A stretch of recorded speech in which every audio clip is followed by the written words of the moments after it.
Wisdom, understanding, insights into the views and circumstances of others, strength to seek what we believe in, humility to accept the combined decisions of others, patience, good humour at all times, tolerance and courtesy while working in the best interests of our community. Welcome along, councillors, members of the public and those that might be watching online. Apologies. We've received apologies from Councillor John Walker and Councillor Wayne Walker, both of whom are on leave of absence. Councillor Mike Lee, I think, for early departure.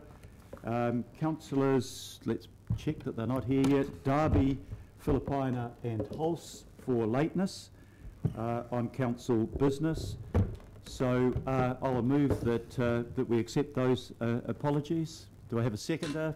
Councillor Cooper. Those in favour, please say aye. To the contrary, no. Carried. Confirmation of minutes. Declaration of interest. I'm getting ahead of myself. Is there any councillor that needs to declare any interest for the proceedings today? Come then to confirmation of minutes, and we have minutes, two sets of minutes for confirmation.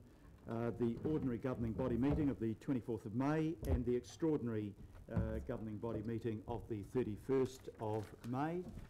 So I'll move that we confirm the ordinary minutes of our meeting, including the confidential section, and the extraordinary minutes of the meeting on the 31st as a true and correct record. I'll second that. Seconded by Councillor Simpson. Those in favour, please say aye. Aye. To the contrary, no. Carried. Petitions. There are no petitions. There have been no requests for public input, no requests for local board input.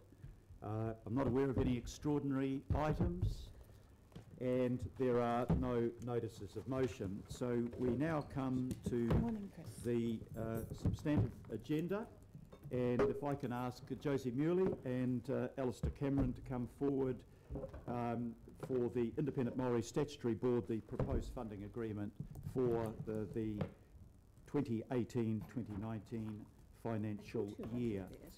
So we're considering an agreement that has been subject to review by our working party. Thank you to members of the working party, Councillors Cashmore, Clough, Collins and Hills for the work that they've done. And I'll invite Alistair to speak to the paper, please. Thank you, Mr. And welcome Phil Wilson to the end of the table too. Good morning, Mr. Mayor, councillors. Look, every year we're required by legislation to have a funding agreement in place with the Independent Maori Statutory Board. The proposed funding requested by the board this year is a relatively modest $47,000 increase from last year's budget. It's about 1.6%, so the total budget being sought by the IMSB is just over $3 million as set out in the recommendations. Having had a review of the proposal, it seems reasonable in terms of their work program and compared to the funding they received last year. Happy to take questions. Thank you very much, Alistair. I'll move the paper formally. Do I have a seconded for that? Deputy Mayor Cashmore, and questions to Alistair. Councillor Simpson. Thank you, Mr. Chairman. I'm just inquiring over the extra budget for engagement of specialist Māori expertise for input into the council's project plans work program. And I note that council itself has $130,000 in our budget, which we've had unchanged for the previous 2 years. Can you please tell me, have we spent our $130,000 over the last 2 years? My understanding is that we haven't, but that's budget that we carry in case that we need to do some work in response to something that the IMSB is doing.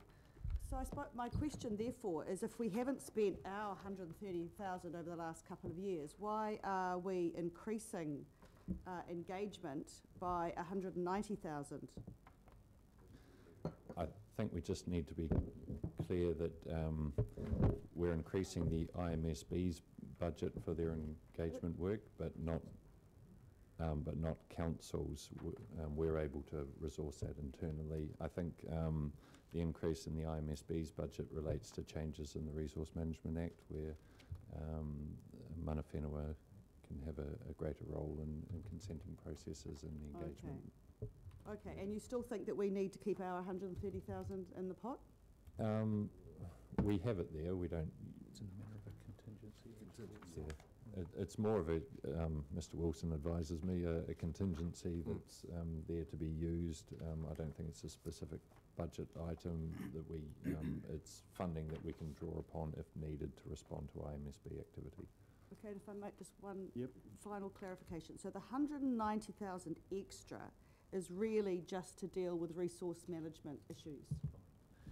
Because it's a lot extra in the scheme It of things. relates to the advent of potential mana whakahono agreements, which is a legal requirement. We must respond to mana whenua expressions of interest in forming a further and specific relationship with mana whenua entities around resource management.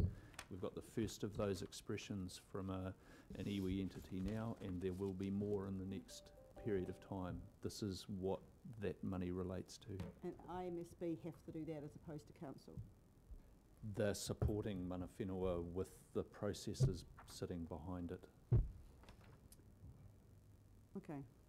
Okay, Councillor Christabi. Thank you, Mayor.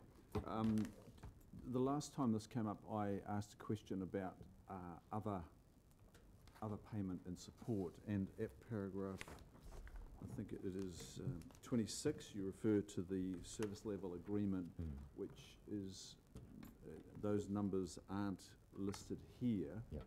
but there is a further level of support, but I gather it's not actually considered as part of the funding agreement. And so in the future, are we likely to get that at the same time as the funding agreement review? Because I just think it's important to try and have a lens on everything. And my question, I think coming up about a year ago, was how do we give visibility to the property payments as well? Because I understand that is not identified as part of the funding agreement, if I'm correct. It's not part of the business as usual.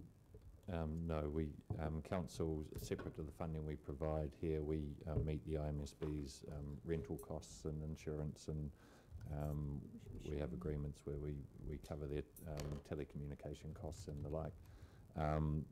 We will send that to all councillors as soon as it's been finalised to make it visible to you all. Look, ideally we would have had it here today, but we haven't finished working that agreement through yet, so we will make that available as soon as it's completed. So the next, I guess my question is that it's good to have it all on one paper so that we could see the funding agreement costs and the work plan that cascades out of those costs, the property costs, the service level support, and if we could see that quantified, I think it is important to see it in one paper. Yep. Noted, sorry, we'll make sure that happens next year. It's just been a timing issue this year. Thank you. Thank you, Councillor. Councillor Ndakula. Thank you. Yeah, I agree. I'd like to see all the true cost of the organisation rather than separated out, because there's a lot of in-kind here, or we're paying for things that we're not seeing.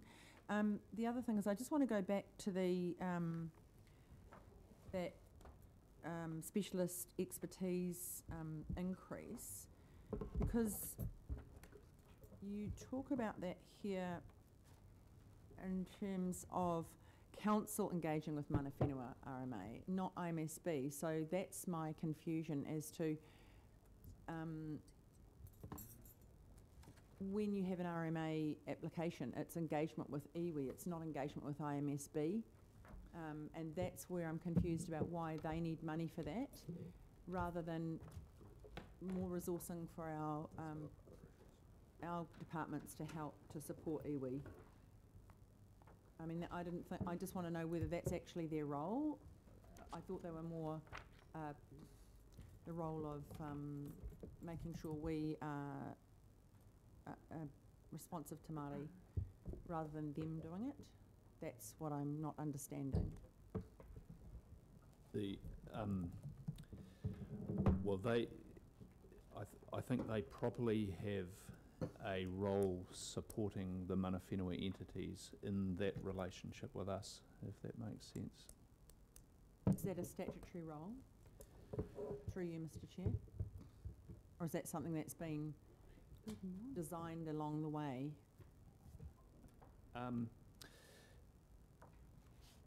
There are a number of statutory provisions related to the IMSB, including engagement with both mana whenua and Mātāwaka. There are also statutory provisions relating to the IMSB's input into our decision-making and advice behind that, so it relates to that. I'm just concerned that it might be seen as support. It's not keeping that hands-off approach to RMA applications where council's supporting certain parties that aren't part of council, but applicants don't get that, and I'm not advocating either one, but you know, there is a natural justice component of RMA or resource consent applications. Yes. Sorry, I should be really clear here. This is not about input into specific consents or RMA decisions. This is about the relationship and the obligations that exist between a local authority and iwi, mana whenua, and they're supporting that them in that relationship. Thank you. Thank you. Councillor Simpson, further question? No, I think Councillor Cooper and I were on the same page. It was just that clarity between the $190,000 extra for input into council projects, plans and work programs, vis-a-vis the RMA Māori provisions of an extra $30,000 for that. And the clarity, for me, really, I'm still just not 100% sure is why we are spending $190,000 more for engagement of specialist Māori into our council projects and work program. Can you just give me one more go, please? Right. Alistair. Because we have to. Yeah, look, I think the key word here is independent, in the Independent Māori Statutory Board. As part of the work program that they've devised, they want and have a right to have their staff engaged in projects and work programs at council. So it's more of a focus and emphasis of where their staff time will be utilised.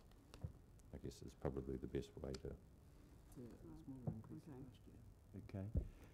Just a final question from me. We're legislatively bound to provide the support to the IMSB, so it's not a case of us choosing to or not choosing to. But the level of increase has each year has diminished from 2.4 2 years ago to 1.6 proposed for this year. How do you account? I mean, that's at about the level of, or a bit below the level of inflation. How do you account for the reduction in additional spending, the percentage increase? It's probably just reaching a sort of a natural plateau as activities sort of settle down to a business as usual state. Probably the best way to characterise it. Phil, you might have some. I think it also reflects the fact that the IMSB understands the financial position of the council and has been restrained in what it's sought in terms of funding increase, such that it's in line with what was provided as an inflation figure in the LTP. Okay, thank you very much. We've finished questions. Is there any comment that anybody wants to make before I put the recommendations? We're approving the funding agreement, approving the level of variations no more than 50,000, and noting that this will be signed by the Mayor and Chief Executive and the Chair and Chief Executive of the IMSB. So I'll put that motion. All those in favour, please say aye. Aye. To the contrary, no. I declare that carried. Thank you very much. to our officers. Can I ask Linda Taylor, please, to come forward? Item number 11 is the report back to the Local Government Commission on the recommendations arising from the reorganisation proposals for North Rodney and Waiheke.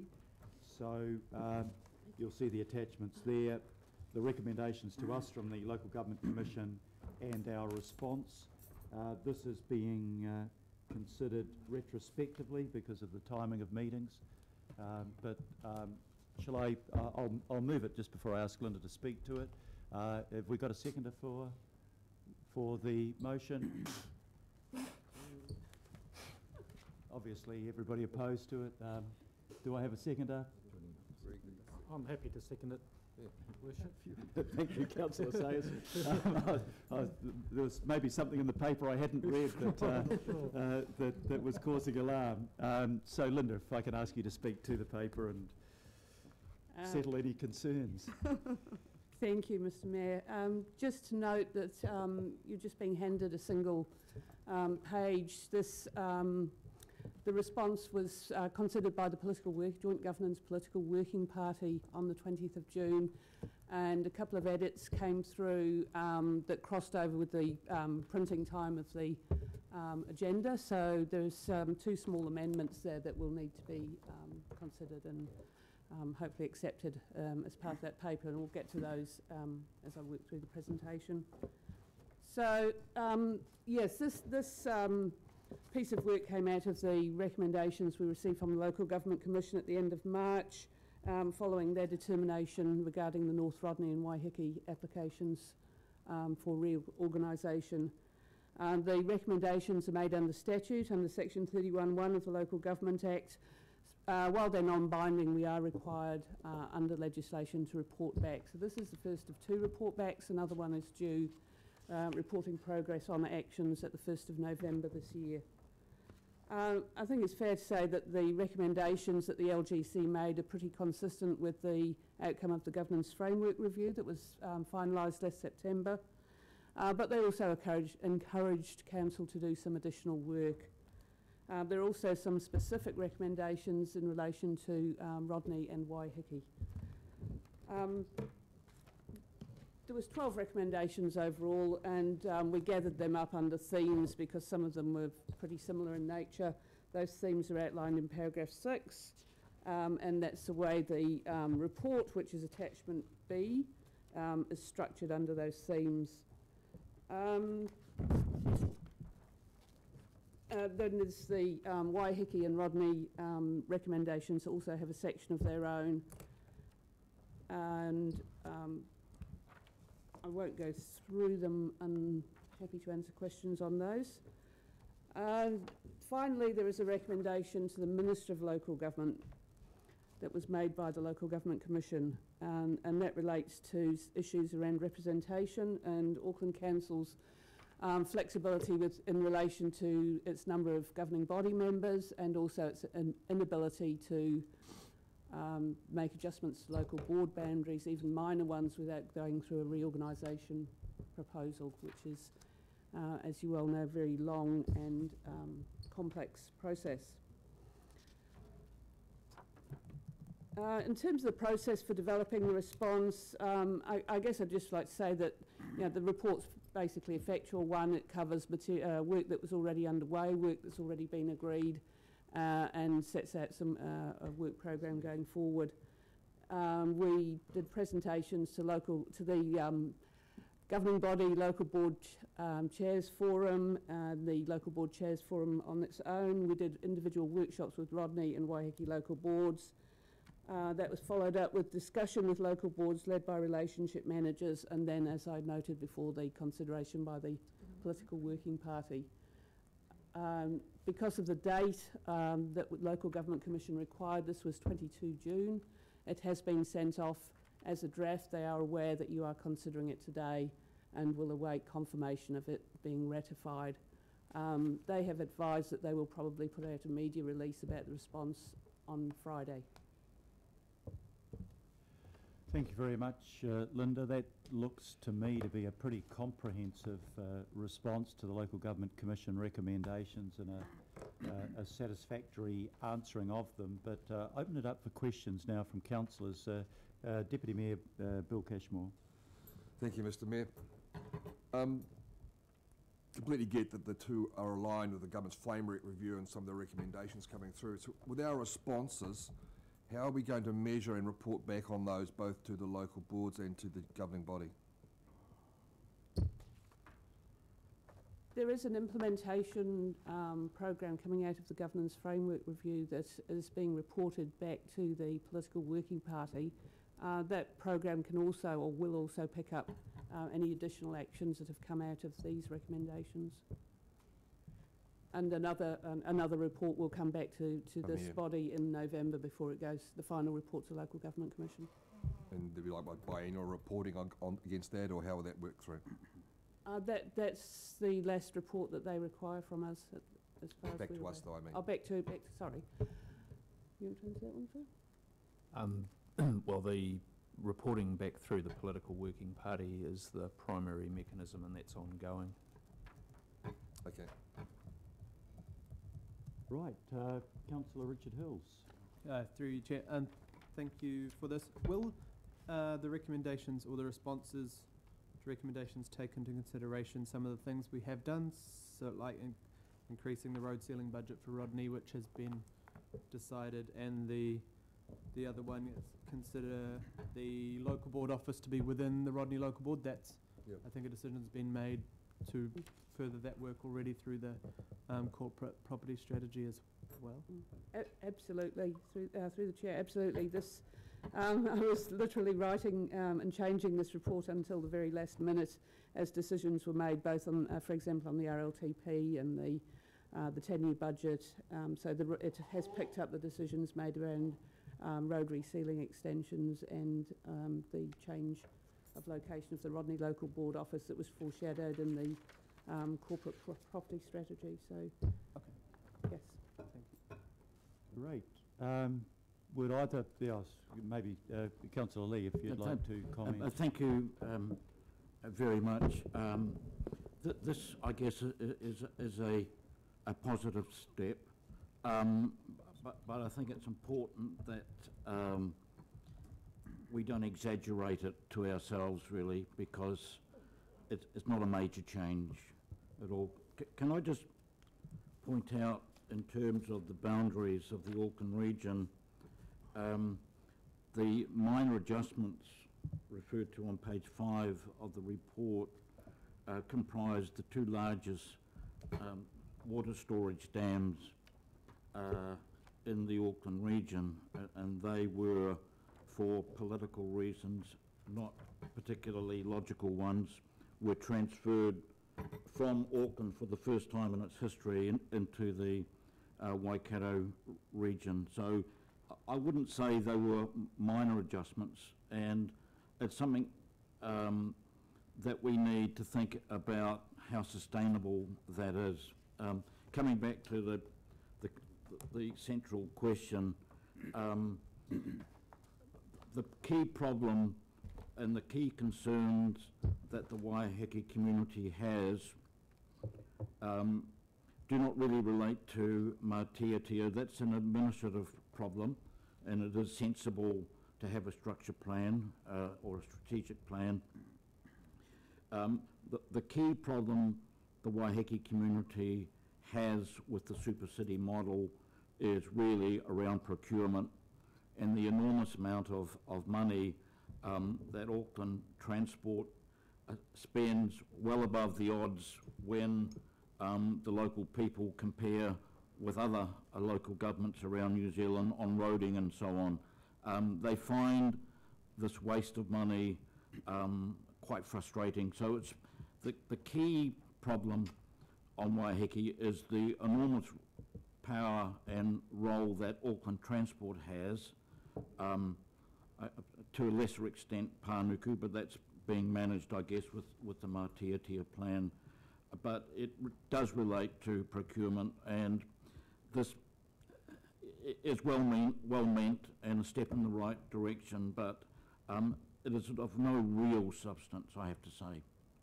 Thank you. Okay. Councillor Sayers, your area is covered by this. Perhaps if I take any questions from you. And Councillor Watson, you have a question or a comment? I just want to speak to the item. Okay, so let's move into comments now. So feel free to comment. Thank you, Your Worship. I was just looking at my phone there because the chair of the local board was ringing me. Don't know if she's watching on the live stream or not. But look, I do want to start off by acknowledging Sir Wira Gardner and his team about how they went around this process, Your Worship. I think from my observation and the feedback that I've had from the people of Rodney, and probably particularly Northern Rodney, is that they felt that the process was open, transparent, and there was good engagement there. So I just want to make that acknowledgement. I think in terms of the group that kind of spearheaded this and kicked it off, the Northern Action Group, or the NAG group, they would probably, if they were here today, express a little bit of disappointment around the outcomes, but it did go through a kind of robust process. Their disappointment would probably be around the financial modelling. They had a particular financial model they wanted to be considered, but it wasn't in terms of, I guess, the figures that were provided were Auckland Council figures where they thought they could run a little bit more of a leaner organisation. But with that said, probably one of their key concerns was the ongoing commitment to localism, devolution and flexibility, and that's covered well in the report. As the Deputy Mayor referred to, there's a strong overlap too with the Governance Framework Review. So these recommendations are obviously being considered as part of that process, and that has to be positive.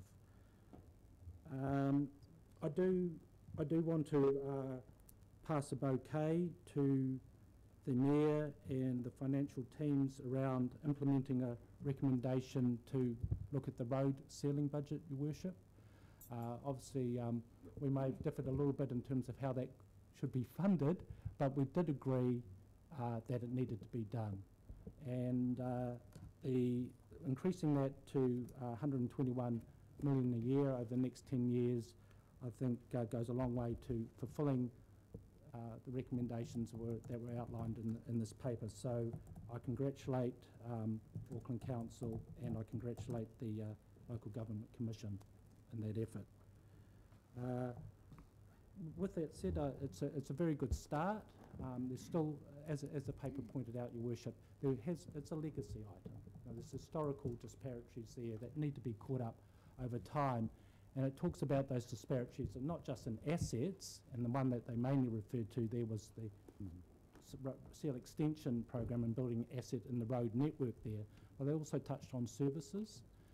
And I think if we just dug a little bit deeper there, looking forward, Your Worship, to try and bring those disparities closer or less, make them less and closer right across the region, we might be looking at things perhaps as the public transport services throughout Rodney, and perhaps also on operational level, because it's a little bit unique in Rodney and the island, and probably Franklin to some extent, but there's still some unsealed network that exists, and just the maintenance of that network over the summer and winter periods with different needs is probably another service that they could do with some lifting, Your Worship, and improvement in those areas. I think that would go a long way in terms of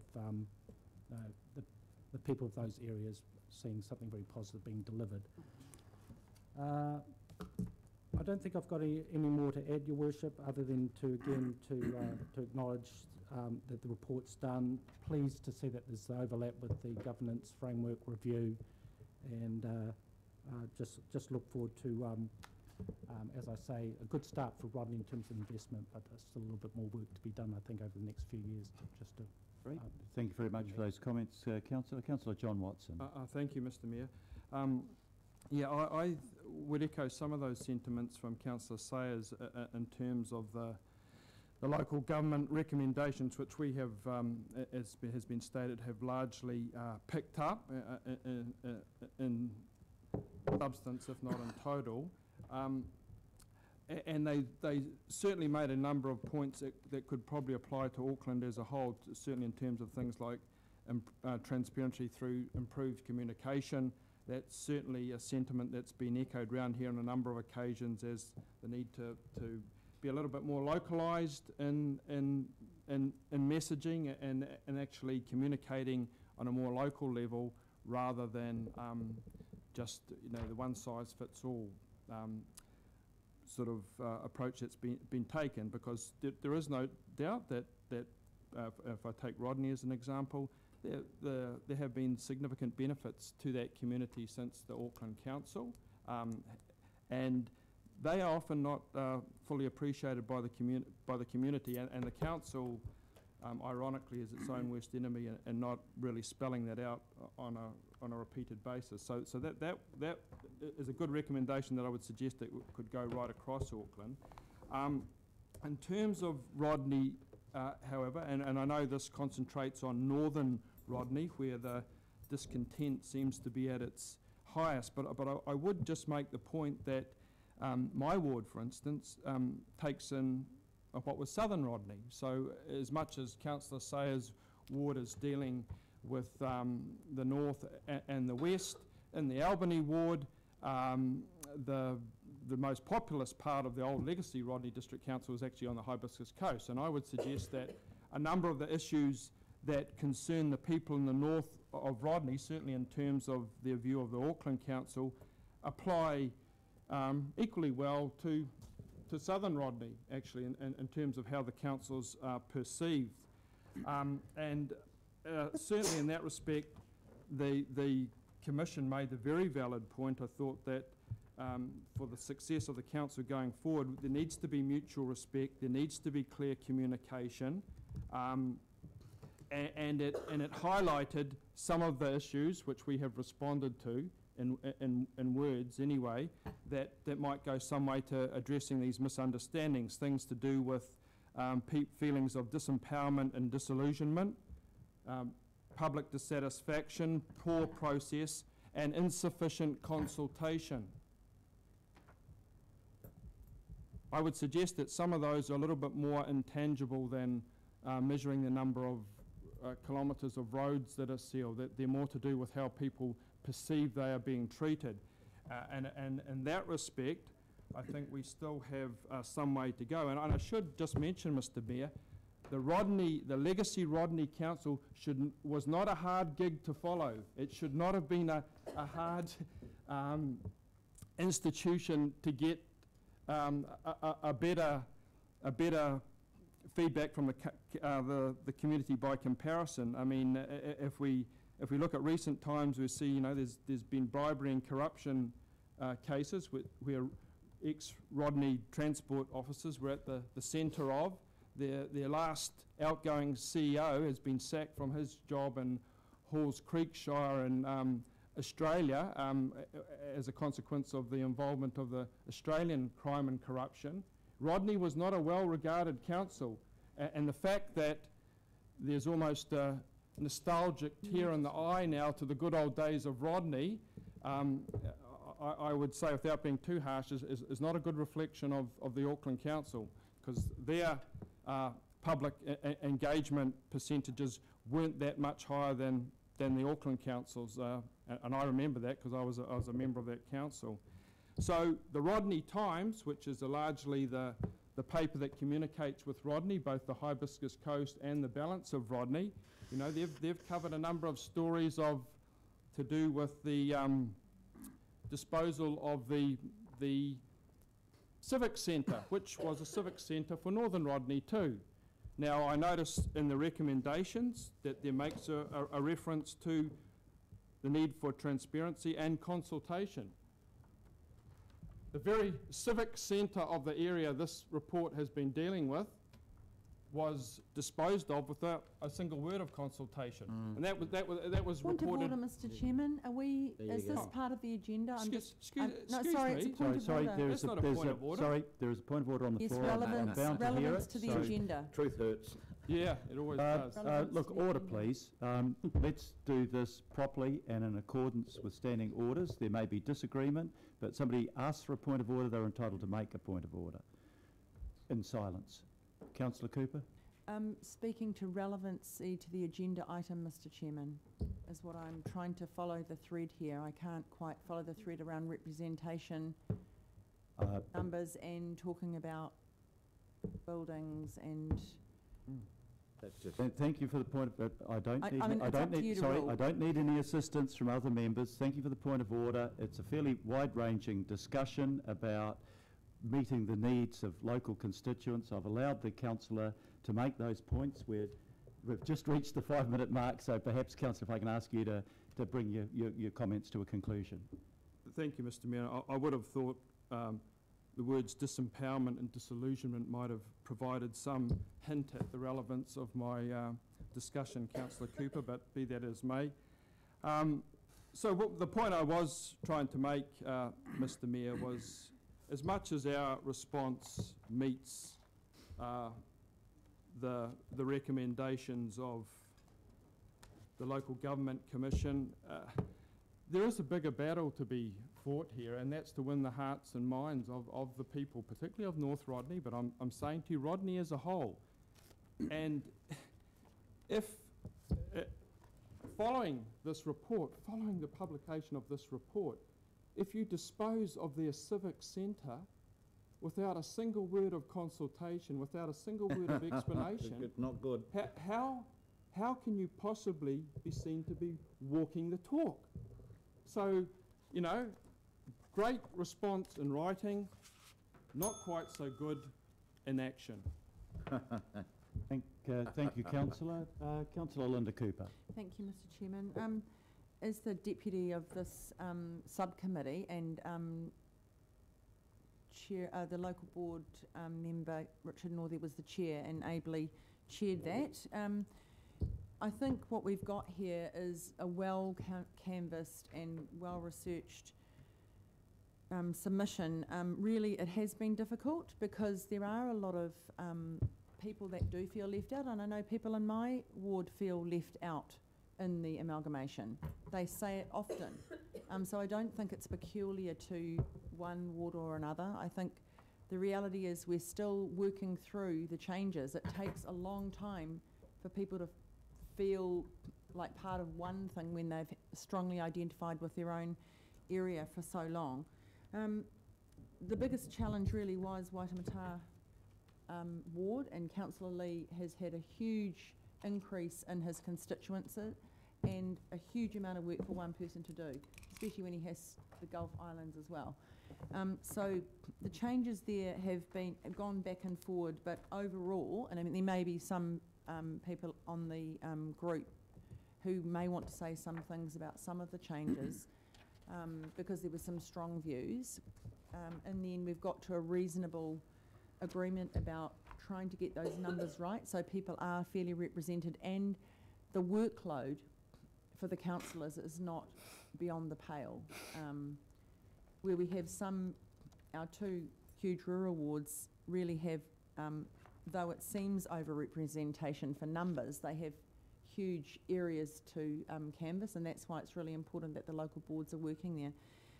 So really, I support this. It has been worked through quite extensively over the last several months with local board and councillors.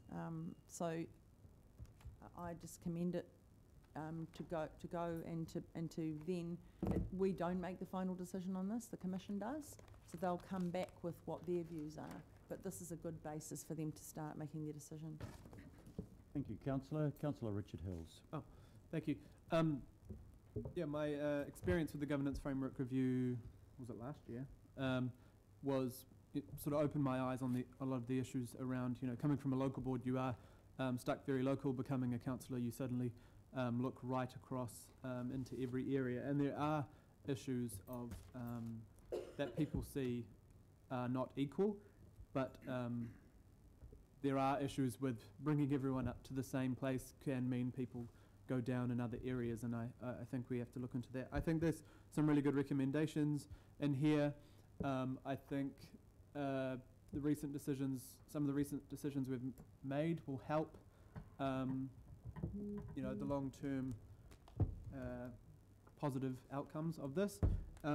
I think part of the issue with Rodney looking into it through the governance framework review and the other issues was the sort of perfect storm that came around, Franklin on a similar area introduced a lot of targeted rates under their district council to do things like road sealing. And then in 2009, the last government almost abolished the subsidies to road sealing, government subsidies. At the same time, the super city kind of started in 2010. So what sort of looked like all the fault of council was a little bit of an issue with funding. What we have done, and I think is really good, is increase the ceiling budget, which will be a physical, visible thing for Rodney residents to notice. That I think it's like an 80 million increase to the road ceiling budget, which I feel people up there will notice a change in a physical sense, which is good. The other thing is around the representation, the corporate strategy. I know that's been controversial, and it is difficult to make those decisions, but I think having a local board area, a local board office and staffing for the Rodney Local Board eventually in the Rodney Local Board will be a positive, as well as those other customer service centres which will be set up in different towns of the Rodney area. I think the other issue that we face there is around what Councillor Watson said, is actually selling that message, actually talking, making sure that council is getting those messages out, because there is some really good wins already in right across Auckland, but we maybe are not telling the story and showing people what the benefits from being an amalgamated city and what expertise we're getting right across, because there was a discussion if the split offs for Waiheke and Northern Rodney, you're looking at between 40 and 48% increases to rates, and they would probably end up having to contract in most of Auckland Council staff to do a lot of the work, which wouldn't be efficient. But it's people. Some people didn't necessarily believe that, or there was more concern about those figures. But I think what we need to do is show how that works on the ground and actually increase our presence. But it's up to all of us to make sure that we're helping tell those the story and the correct figures. And actually, sometimes when you sit down with people who are really stressed out and upset about issues that they feel are an issue, sometimes just showing them the figures and showing them how it all works can allay those fears and calm people down a bit. So it's totally okay for people to feel they're not getting the right amount of service, but sometimes it's about looking and showing what it would look like if it was another way. Because we know places like Waiheke are unique. They're not connected to us. Rodney is almost the size of the rest of Auckland with a population that's below what most wards are. So it's how you tip those balances. And I think some of the recommendations in here will fix that. The Local Government Commission's got some other good ideas. Nothing's ever going to be perfect, but I really think this is a good way forward for all of us to focus on. So thank you. Thank you, Councillor. Councillor Daniel Newman. Yeah, just briefly, Your Worship, with respect to representation arrangements, and that's addressed in attachment A in the report, we have to be careful to ensure that we are matching the words with the outcomes. I think that the Governance Working Party is about to adopt a recommendation to split the Manukau ward, despite in fact having the two local boards within the Manukau ward being deeply opposed to that suggestion.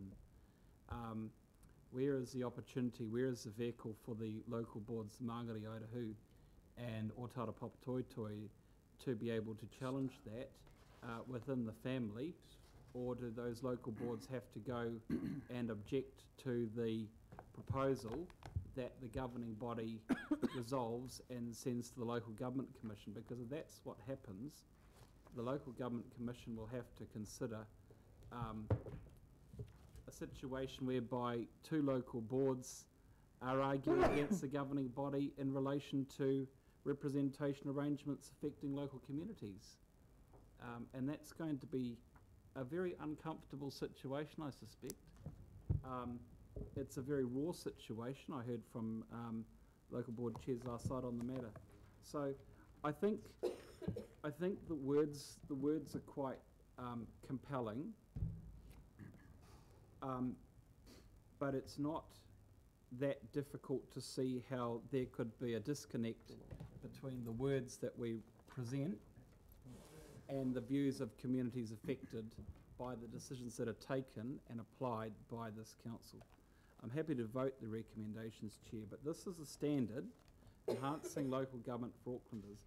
This is a standard against which this council will be judged, and it will be judged starting with the words set out in this document, including the representation arrangements, which I think already have us in trouble in relation to at least 2 communities in my part of the Auckland region, and maybe the communities of Waiheke Island and Northern Rodney as well.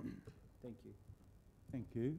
Just before I wind up, Phil Wilson, you wanted a clarification on a point? I just, Your Worship, I just wanted to clarify for members, there's an obvious overlap between aspects of this report and the representation questions before us at the moment, but the formal report on the representation review will be before you at the July meeting. It's not canvassed in this report. Appreciate that. That's something that we'll have a chance to discuss and debate in due course. And foreshadowing an issue. Yeah. I have taken a fairly broad view of what can be brought up in this debate, and it's gone beyond what the Local Government Commission has recommended. Let me just say in conclusion, I think the Local Government Commission did do a good job, and I thank Councillor Sayers for the acknowledgement of the process they followed. I think it was ably handled, and I think that the response that we've got from Council is a good response.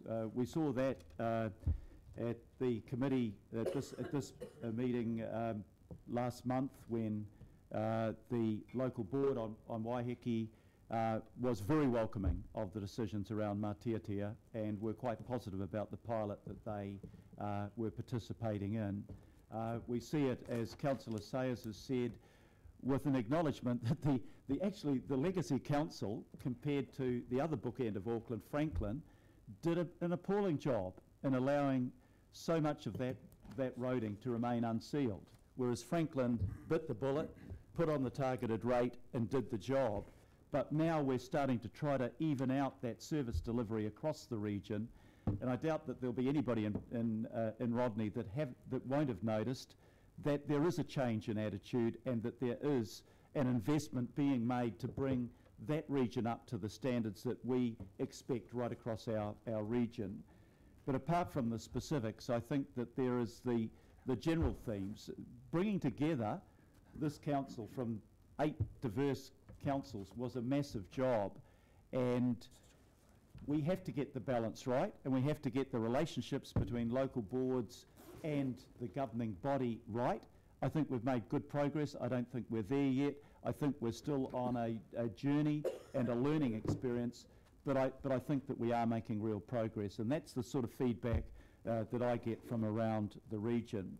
So the recommendation we've got is a straightforward recommendation, which is to approve the response to the Local Government Commission that was due on the 22nd of June. It's been moved and seconded. I'll put the resolution. All those in favour, please say aye. Aye. Aye. To the contrary, no. I declare that carried. Councillors, can we look at item number 12, which is a pretty brief paper, but proposing the extension of consultation on our contributions policy. Welcome Andrew Duncan to the table, and let's put the resolution first. I'll move resolution for item number 12. Do I have a seconder for that, please?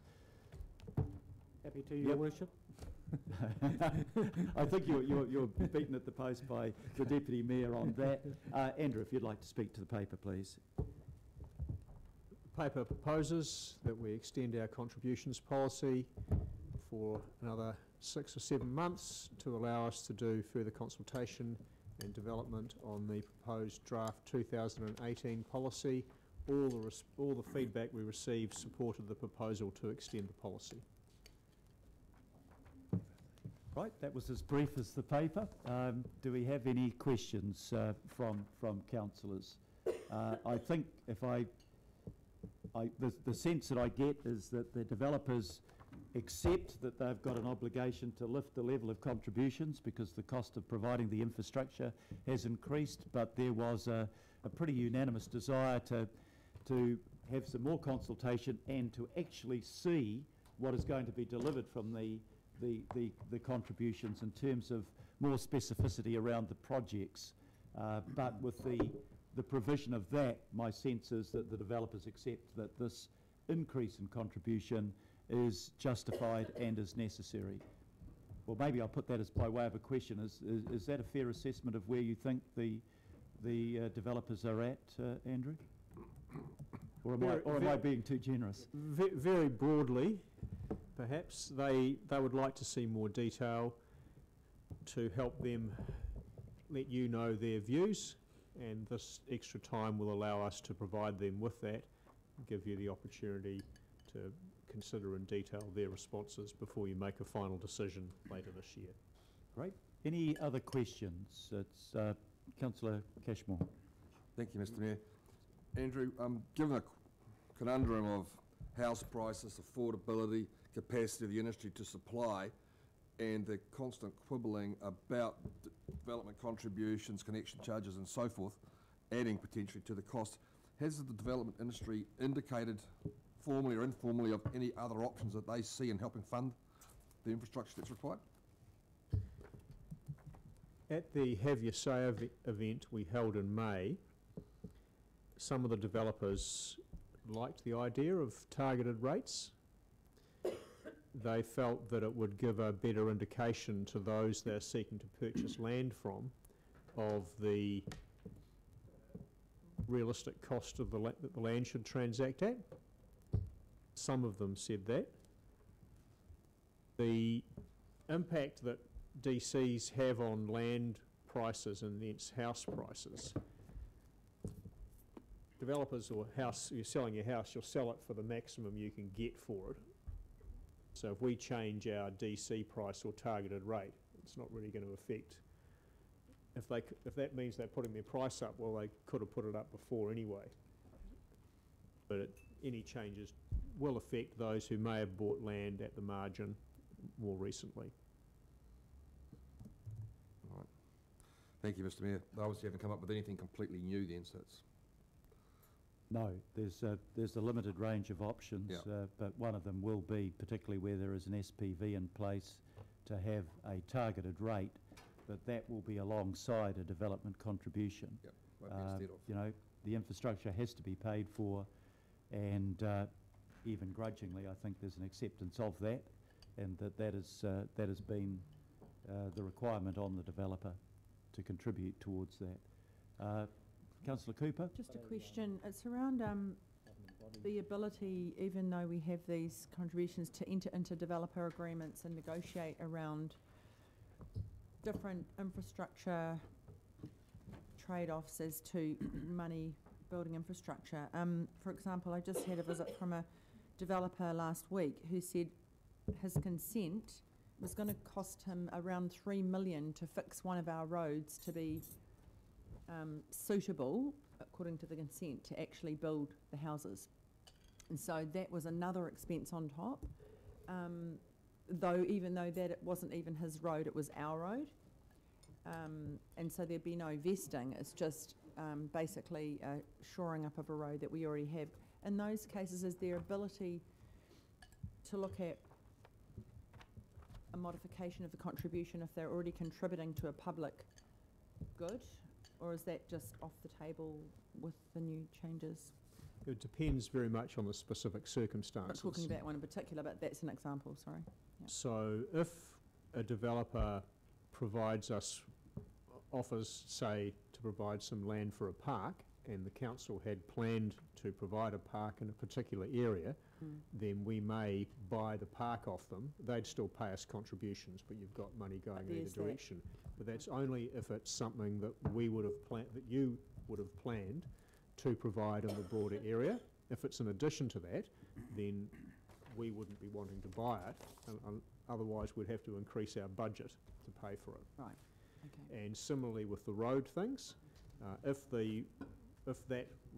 some road works were constructed by the developer that we would have otherwise hired Fulton Hogan to do, then we might buy that off them, and they'd still pay us the DCs, but you've got it flowing again. Yeah. If it's something they've got to do in addition to works that we've planned to do to support development, then that's something that they would have to pay for, because if they didn't, ratepayers would be paying for it. Fine, thank you. Thank you. Councillor Darby. Thank you, Mayor.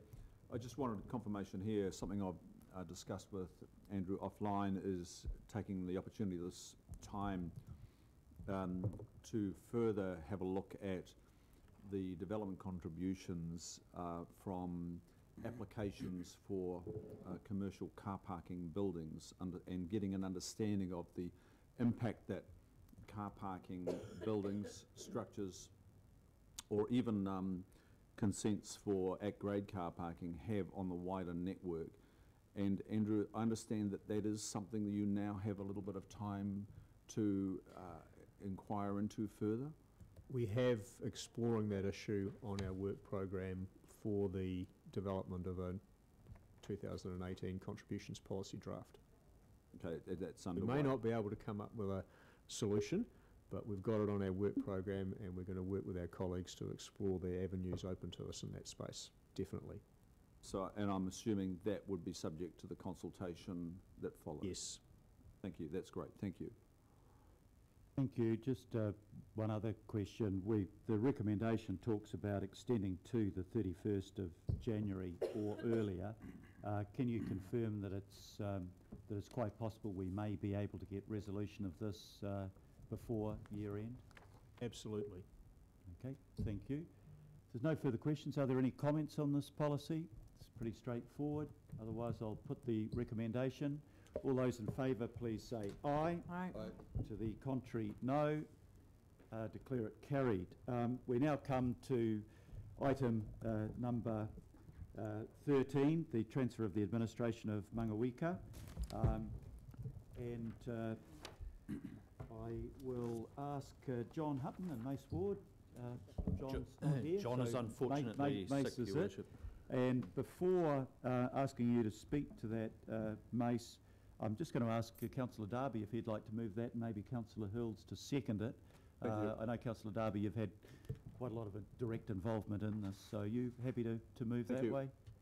And seconded, Yep, Councillor thank you. Hills? Thank you. So it's moved and seconded. Mace. Thank you, Worship and council members. The purpose of the report is to seek a decision from you for the council to become responsible for the routine maintenance and management of Mangaweka North Head in the same manner as the other tupuna maunga across Auckland.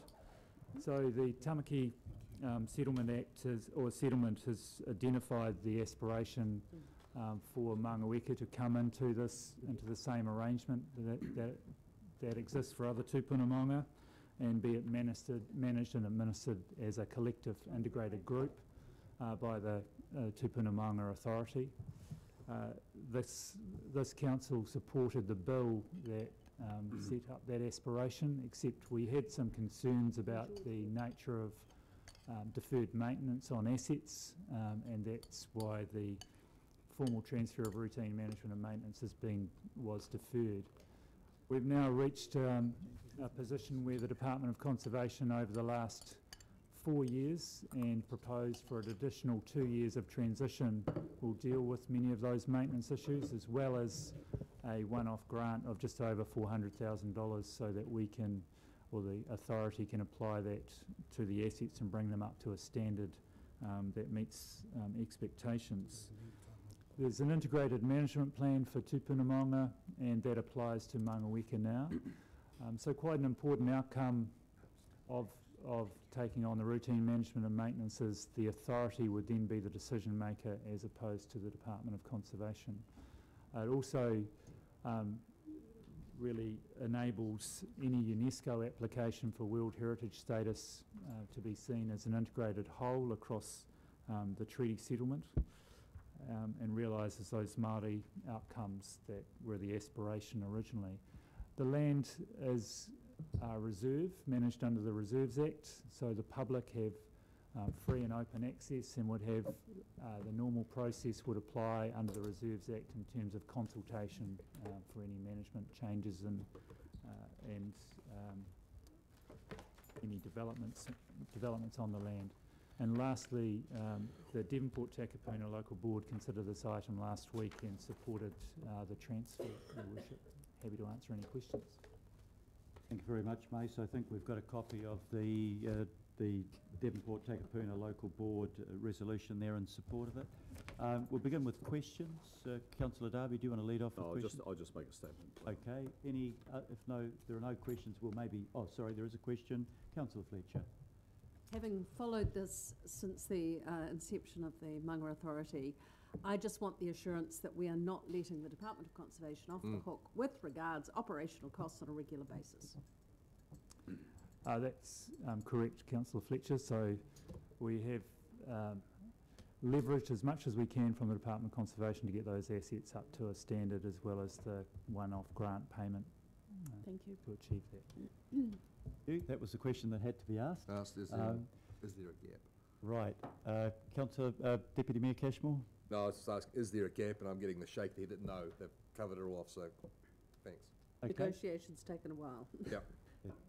It has, and it's probably been pretty Very tortuous. successful. Okay, I think we'll move to comments and ask Councillor Darby, as the mover of the resolution, to start off.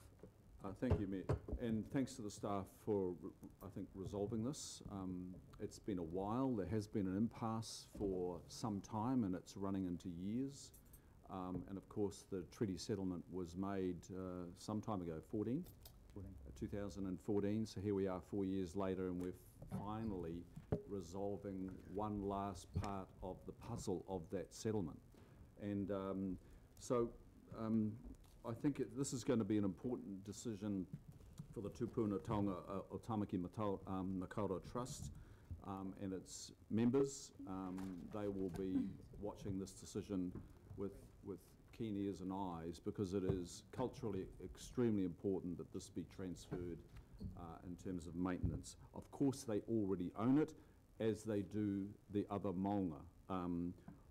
Now it is to be 14 of 14 rather than 13 of 14 in the management and administration of the Tupuna Maunga Authority, representing the owners and all the other people of Auckland, and it is important. One thing I think I just do want to reiterate is that these are actually owned by the treaty settlement partners.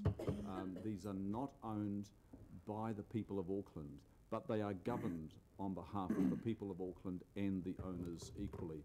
And having been there with Councillor Fletcher in the inaugural one, we never had a single decision that was not made without consensus. It is the only group that I've ever sat on in my long period of being on local government where every decision, and there's a lot of them, and some require a lot of inquiry and interrogation, you will eventually arrive with all members voting in favour. It's quite remarkable.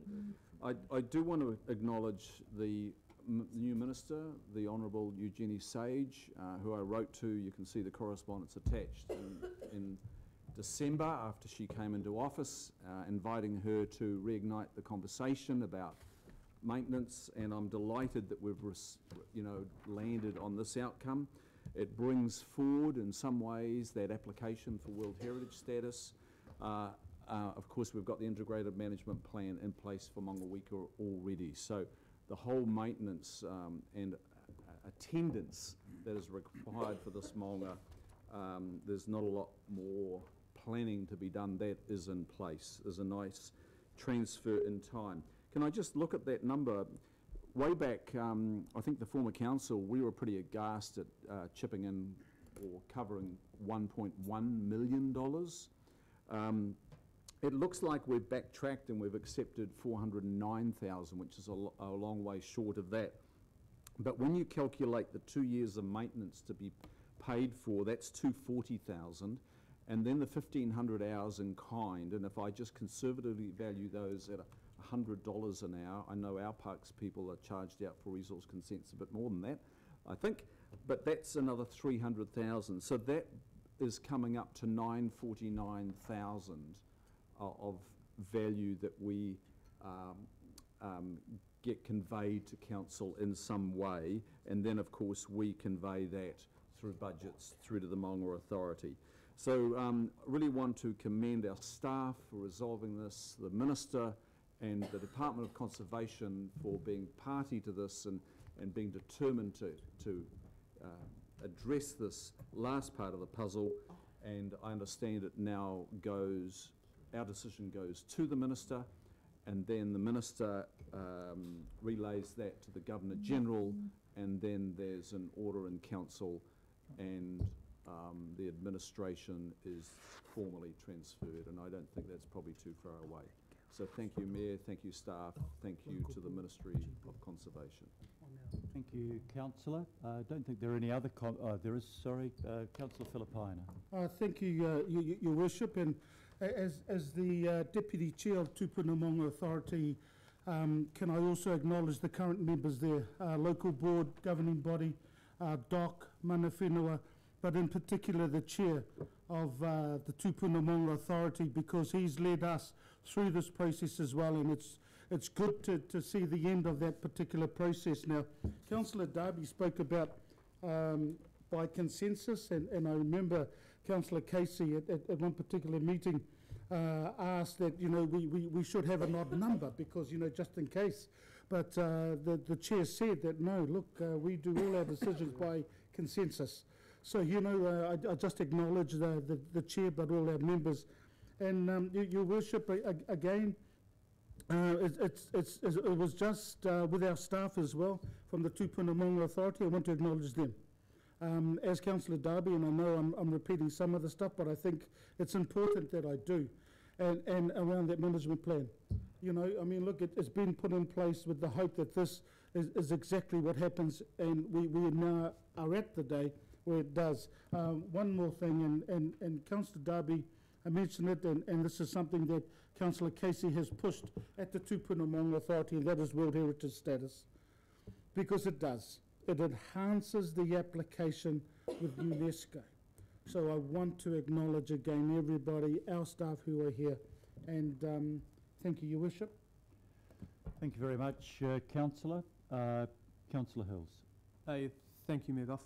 It's just quickly, yeah, I think this is fantastic work, and thank you to everyone who's worked on it. I think it's a great way forward, and it will settle things down a bit. I also want to thank the Māngara Authority and everyone who's been involved from a council and iwi perspective. You know, these Māngara and Takaronga are just amazing places. If any of you around the table have not actually been up on a day like this, take the ferry over and go walk up and have a look. It's just pretty amazing place to be. I went up in the weekend again because I've been kind of watching with the back and forth discussions we've had around access to vehicles up Takaronga, and I went up and I counted, because I was a bit geeky about it, over 100 people up there. There was one car, someone had used I saw the people use the code to get through who weren't able to walk up, but there was over 100 people up there, and I talked to a lot of people, and they were saying that they've never felt as comfortable up here as they do now. There was kids running around, there was a young man in a wheelchair whose mother's contacted me on Facebook, and she said he never ever was able to go up the Maunga on his own before because it was too dangerous with all the cars coming up and down. He goes up on his own in his motorised wheelchair. Every weekend now on a sunny day he's at the Wilson, it's with the Wilson home up the road, so they are able to bring him down to the place. But he says it's given him independence that he never had before. So it was quite significant on Saturday going up and actually seeing so many more people where the cars used to be, basically. So although we hear a lot, and I know that some councillors were a bit shocked at some of the discussion that was happened at a recent meeting, but I think that, you know, change is difficult for people, and yes, there'll be issues, but I think overall the decisions that are being made and the work that's being done on our Maunga to save them for people and birds, there's a lot more birds up there now, I just think is actually on the ground is pretty significant. So I want to thank, I've never been involved with any of those decisions, but I just want to thank everyone who has been, and this is another step forward for our area at least, but also for Tāmaki Makaurau as a whole. So thanks. Yeah, thank you, councillor. I'll put the resolution. All those in favour, please say aye. Aye. Aye. To the contrary, no. Declare it carried. Thanks very much to Phil and Mace. We move to item number 14, which is the recommendations from the Appointments, Performance Review and Value for Money Committee, and this relates solely to the group procurement value for money report. The other report will be subject to further workshopping. I'd like to welcome Sally Garrett and Kevin Ramsey to the table, and could I invite Councillor Desley Simpson to move the recommendation here? Yep. Moved by Councillor Simpson. I'll second it and invite Sally just to speak to the paper.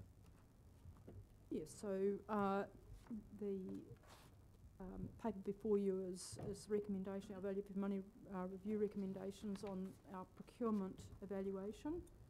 I'll take the report largely as read. We do see this is a very significant opportunity, as you can see, by the value component of the report. The main comment, I suppose, in support is that with the long-term plan almost, signed and sealed and delivered, we're faced with a very, very complex and large capital program over the next 10 years, and the supply side implications of that, particularly for the group, are quite significant. And so this opportunity, particularly around converting the group procurement policy into an actionable strategy, is very timely, and so we feel that there is significant value in some of the recommendations we're making in light of the environment. Great. Thank you very much for that. I'll cut to the chase with the first question. You think that you talked about an actionable strategy. Once we action this, the potential savings in this area could be in excess of $140 million over the 10-year period? Yes, that's correct. Okay, that's always good to capture. Right, questions first, Councillor Hills. Thank you, Mayor. And it's probably more a holistic comment. So the savings that we get, so there's been a lot of questions around what happens with the savings. So can you just tell what happens when we save, $140 million? What then happens to our books, and why aren't we reducing rates, or what is the kind of plan on the budgeted savings we look at over the 10-year process? So through the chair, recognising the $140 million is a net present value over the 10-year period. So it will take some time to implement that, but also what I think you recognise is in the long-term plan there were some targets built into those budgets. So what we have to find out is exactly which areas these are going to relate to. Primarily it seems to be around the infrastructure areas, but once those savings are achieved, they may actually be to meet the budgeted forecast going forward. They may be reallocated. It depends on the nature of what they are and when they occur. So basically we just do more within the 10-year period than we were able to before? Well, that'll be a decision you've made. You've actually got a 10-year plan with a capital program and an operational outcomes to be achieved. The stated amounts of rates and debt are in that long-term plan as well to achieve those outcomes. This may be some amounts to help achieve some savings built into those long-term plan budgets. If they go beyond that, then that'll be a decision as to where you'd like those to be allocated. Thank you. Right, Councillor Penny-Hulse. Thank you. So just my first question, the recommendations are different to the ones in the reports. Obviously we're just dealing with procurement. There's nothing on here around the Parks report, just to be reassured by that. So I've just got a couple of questions on the procurement, on the wider issue of procurement. And whilst you know my feelings on the 17A review process, that I've probably got quite a lot of reservations about, I do see some value in the process. However, in reading the procurement report, I'm a little bit concerned that we are still missing the point around long-term costs that can be incurred by short-term savings. So Mr. Mayor, I'm very leery about our over-excited focus on savings through the 17A process. And, you know, we've all got examples of where we've made short-term decisions, you know, and some of it might be in the refuse collection area, the recycling area, whatever. In an incredibly dynamic global environment, we need to be fleet of foot and quite open to the fact that we may need to spend more to secure an affordable future for our ratepayers. So whilst I'm very supportive of your drive for value for money, and I absolutely endorse that as something politically that you have said and you're following through on, and I'm very happy to work with you on that, I don't think we need to overpromise the quantum of savings from this procurement process, because I think it is potentially misleading and it shouldn't be the driver for this bit of work. So to my question. My question is, we've only got one page in here on sustainability, and I'm just wondering whether we've got any discussion of, understanding of, or thought around the whole circular economy issue, which is now driving our management of waste.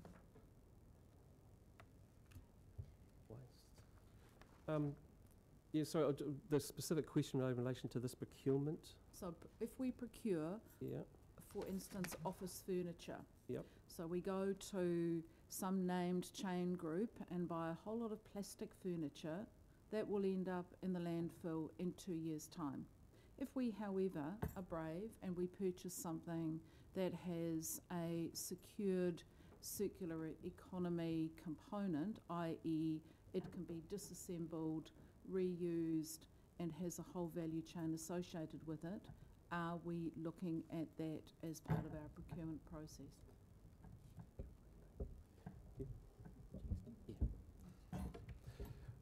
Through the chair, if I can respond to that, we definitely are looking to that. So it's not always about the bottom line in terms of our procurement activity. We have a sustainable procurement framework that we've adopted for the council group, and across the group we're working on making sure that when we're going out to undertake any procurement activity, that we are looking at issues like sustainability, whether that's environmental, economic, social, etc., as part of the outcomes that we can deliver. So it's not always focused on the bottom line, and we will look to get as many bottom lines as we can out of that activity. I guess, Mr. Mayor, the reason why I ask this, and I am, I know that this is something I've said many times, and you will get bored of me saying this, but I will keep saying this. We need to work out which policy has supremacy. So is the drive the 17A value for money? This is a discrete and distinct process in and of itself, and I respect that. That lives here, so we reference it and we think about it and we're cognizant of it. However, we have bigger policies and bigger levers that drive our policies of this council. So my question is, and I guess it's to you, how do we manage the kind of, we could save this amount of money if we took a blanket approach to 17A. However, are we brave enough to say, but we've got other drivers at play here, so they might not be delivered? I think the short answer to that question is that the value for money, which is what we're seeking to secure, can be value in terms of lower costs, but it can be, if I use procurement as an example, the value that we get out of a social procurement policy that sees a whole lot of young people no longer not in employment, education or training, but being trained to develop the construction skills that they need. That is value for money. So value for money is deliberately a broader term. Of course we look at the bottom line, because each dollar we save is a dollar we can reinvest in another outcome that we're seeking for our community, but that value doesn't just have to be in the straight dollar terms. I think your example was a good one about the sustainability of what the product we're purchasing. Maybe we start to purchase products that don't impose environmental cost. That doesn't stop us doing some of the things here which are not so much about the outcome as is there a more effective and efficient way to procure that means that we can get this good, whether, you know, it might be a sustainable good and it might be a social procurement, because of the nature in which we bring together the economy of scale from a number of different units, and we increase our purchasing strengths. So it's not at the expense of those other things. It may in fact enhance those other things. Thank you, Mr. Mayor, and I think that's the exact answer I wanted, hence my concern about putting some sort of amount of money that is up front in this discussion and promising that those are the savings that will accrue to this. My political warning is that's an interesting byproduct of this process. It's not the entire outcome. I think it goes to Councillor Hill's question before. What do you do with these savings? Well, actually, if you can work a more efficient way of getting a product at a cheaper price, you may convert that into changing the nature of the product that you're getting. So it's how you get the best value for money in the broader sense. Right, further questions? We've got Deputy Mayor Cashmore. Thank you, Mr. Mayor. I'm hearing completely what Councillor Hulse has just said and understand that. So is this the 70A's identified things that are just starting, or it's new, or is this a continuation of an ongoing process, I guess is my first question. So we're looking at the potential value, you know, and we've looked at it from a forward focus, but always looking back in order to drive our assumptions on potential value. If I could just add through the chair too, just to put this in that context, this is never reassessing strategies or policies that are in place. So be that a procurement policy, be that a waste minimisation and management plan, all of those are deemed to be in place. How is this now delivering on those? Are we delivering as effectively and as efficiently as we possibly can on those? So it's not going back and relitigating any plans, strategies or policies. So what it does mean, obviously, is that we are in existence. This council in itself for 8 years now, so we are at varying stages. So what this does do, which is what Sally's just said, is it does a current state. So how are we effectively delivering today? What potentially could we deliver like going forward in a future state? The difference between those two is what this is suggesting some opportunities exist. So what it's saying is we recommend that this organisation goes away and explores those opportunities, and based on benchmarking, that's where those dollar values have come up. It's assessed the level of return you'd normally expect for an organisation of this size with the procurement function it has. It suggests that's the sort of magnitude of dollars we potentially could save. So let's go away and find those actual actions that could deliver on it. I think, excuse me, I completely understand and support that works. A good idea to benchmark any sort of process in the business world. How well are you doing? What else can we do to smarten up the process? I guess the point I'd make that there's already been quite a bit of work done. We've identified $32 million in benefits so far up to second quarter. We've got 70 million for the year. We need to find how the rest of that's going. I'd like a comment on that from Jazz going forward. But also well aware of things like legal services, electricity, SAP services. There's already been a considerable amount of work done for cost benefits to the council. Through the chair, if I can respond. Absolutely. So the recommendations are really building on the activity that we've already done. In my view, we've never had the level of collaboration across the council group that we've got today. The group procurement policy and the sustainable framework are an example of us all working together to agree high-level principles of how we'll work together. Electricity procurement that you mentioned, for example, delivering hard OPEX savings off our bottom line across the group, and it's in the millions of dollars. So we have examples of how we're working together, and really the recommendations are more building on those and you know, looking at, again, in the next 10 years of the LTP, how do we make sure we're as effective and efficient as possible? Great. So we have some good foundations. This is about putting the bricks up higher, which is a good news story. That 32 that's been already accounted for, Jazz, as far as benefits concerned, the question is asked here in the report about for the rest of the year, Q3, Q4, the other 38, how's that tracking? Have you got anything identified for that? So we're tracking quite well. That's just the council parent target. Yep.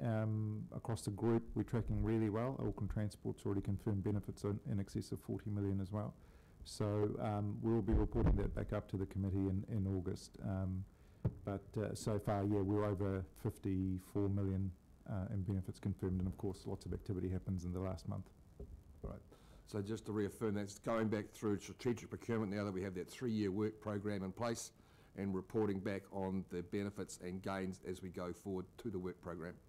Correct, and it will be split up and identified as what hard OPEX savings we've achieved as well. Thank you. I think that's a very useful answer, a very useful question. Councillor Newman. Yeah, a couple of questions from me, both about procurement and about the report itself. So where does social procurement and local procurement opportunities come into this? I mean, I would have thought that, look at, for example, TSI, there'd be all sorts of opportunities for social procurement pathways which don't, it's not a zero-sum game in terms of dollar value. There are wider wider opportunities beyond that. So how does this reflect that aspiration?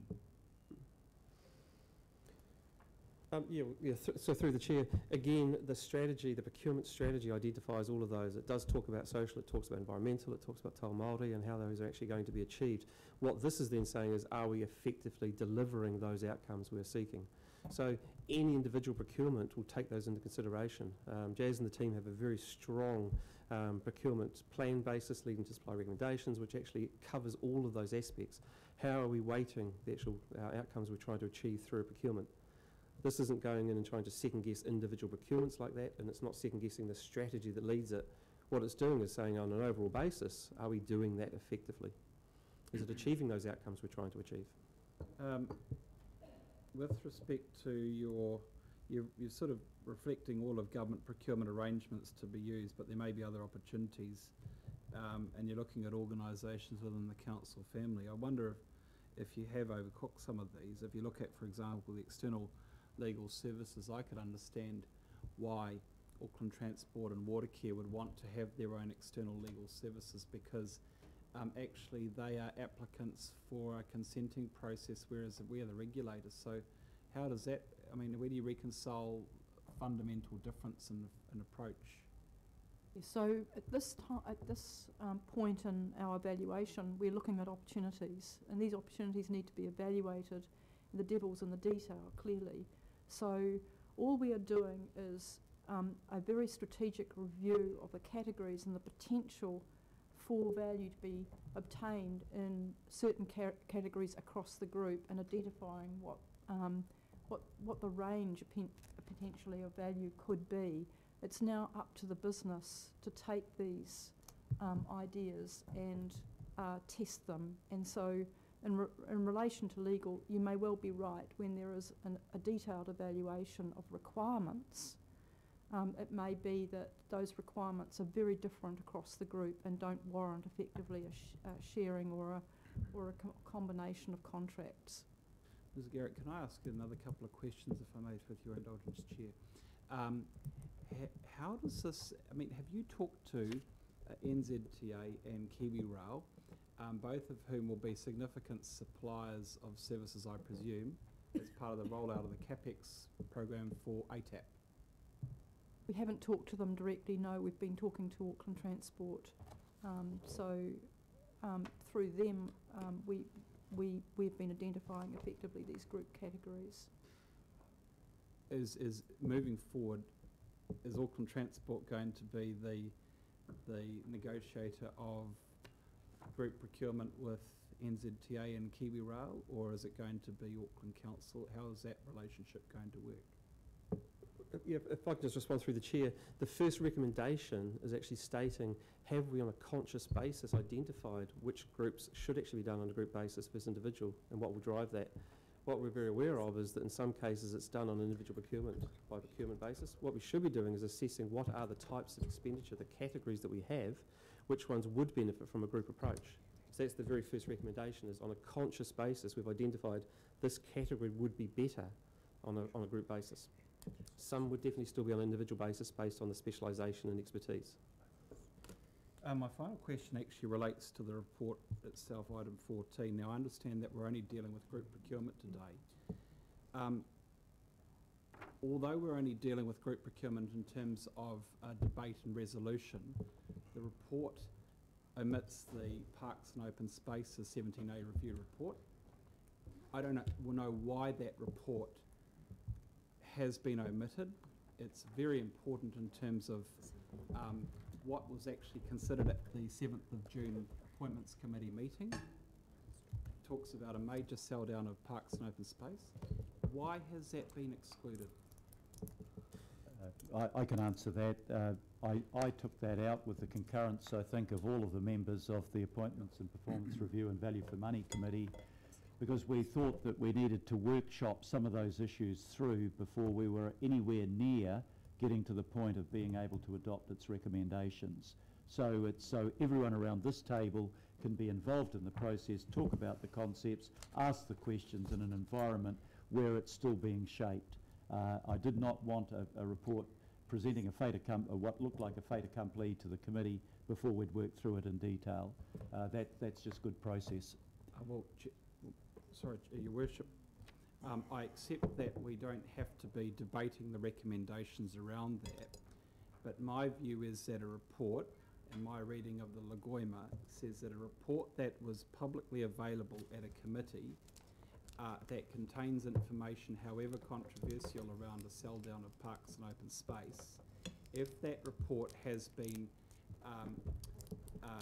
attached and released as part of a committee agenda and then is subsequently reported, even if we're not having a debate on it, it should be included.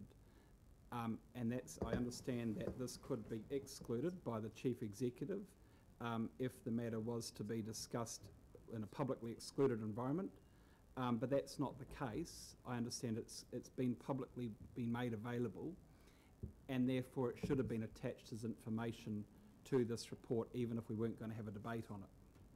We will have a debate on it, and the purpose of taking it out of this report is so we can have that debate in a workshop environment where questions can be asked in detail and explanations given, and councillors can all have their full say. But the document is, you're quite correct, is in the public arena now, but it is subject to a workshop process before we make any decisions on its recommendations. And I felt, and the committee felt, that was the appropriate way to deal with it. That was, I think, unanimous at the committee. Need to be worked up more. Okay. Councillor Collins. Thanks, Chair. I just wanted to pick up maybe a little bit on what's already been asked, but just around the sustainability arrangements. I know you talk about a framework in this. So I wonder if there be any, can we see the framework? What are the outcomes? Are there specific targets? I know that the examples used are working with Te Wakanga more on a pilot, engaging SMEs that are Māori in the procurement, but I was wondering if there are targets that are set quite specifically around maybe the TSI area, perhaps the Western initiative that will be up and running soon, youth and local procurement. So I'm keen to see what those targets might be, if there are targets. So through the Chair, we haven't set targets through the framework yet. It is publicly available. It's on our website as well, and I'm happy to forward you a copy of that after the meeting. What we do is we set targets through the individual procurement activity that we do. And so, for example, we'll set targets around engagement of NEETs, if possible, and around reduction in carbon, etc., etc. So while we don't mandate what that should look like in each procurement activity, when it is conducted, we will measure it and report against it. So we haven't done a report against our activity for the last financial year, but we'll hope to bring that to the Procurement Committee agenda soon, and it should be available to all councillors. Thanks. And just to follow up, Mr. Mayor. So, and when you'll report back on them, you'll give an overview of how many what the social kind of targets were and outcomes were, so we get a general outlay of where we've been able to achieve some of these social procurement measures? Absolutely. Thank you. Thank you, Councillor. We come now for comments. It may be that we included some of our comments in our questions, but if there are any comments, Councillor Simpson. Oh, thank you, Your Worship. Look, as you are very aware, I'm a great fan of this. I mean, we aim to be efficient at what we do, but without doubt we can do better regarding procurement, as the 17A review shows. We're talking big amounts of money here, $8.1 million annually to procure $2.9 billion worth of goods and services, working with approximately 10,000 suppliers. But there is double up and duplication that can be eliminated with better planning and working better across our council family. The report talks about the fact that we have a policy from September, but it's yet to result in the development of a group strategy, or more importantly, changes to the way procurement is undertaken across the group. This means that parts of our business can be in the market at the same time for the same products, therefore that increases costs. So obviously significant value will be delivered from improving that and with leveraging with key suppliers especially, and the duplication eliminated. Look, there are some quick wins in this report that will take less than 6 months to complete. I totally agree with the report that these should be immediately evaluated by management, Mr. Town, and potentially implemented as part of your business as usual work program. Value for money is about the best way, not necessarily the cheapest way.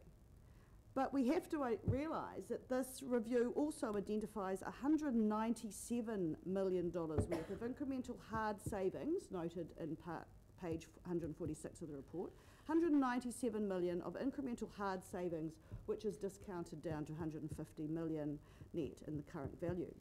$197 million worth of hard savings is the total budget in the Urban Road Safety Program for intersection upgrades on our highest risk urban roads in the next 10 years. So it's worth looking at.